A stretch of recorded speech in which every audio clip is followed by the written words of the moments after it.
In front of me I've got Toyota Auris. In this video I'll show you where is the VIN number of this car and what does the VIN number stands for.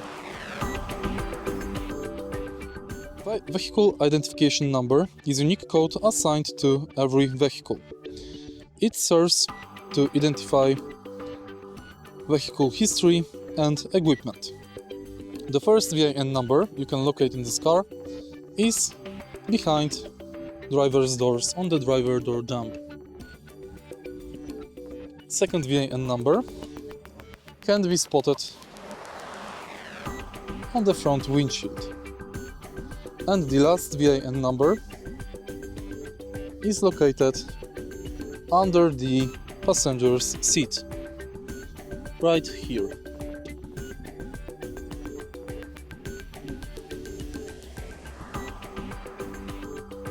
Now, let's take a look at the VIN number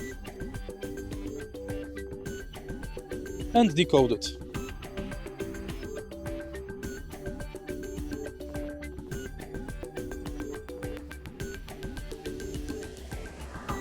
The first three characters typically denote the car manufacturer.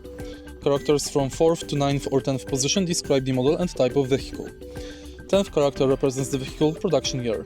Subsequent characters may indicate the car's place of manufacture. Remaining characters form a unique serial number for identification. In some cases, the VIN includes details about engine and body. But these are not all informations we can get from VIN number. Thanks to VIN, we can learn about vehicle trim level, engine type and size, body style, safety features, production plant specific features, check digit number, market and destination, and series informations. All of those informations you can learn from manufacturer or dealer, online services, vehicle history, and government agencies.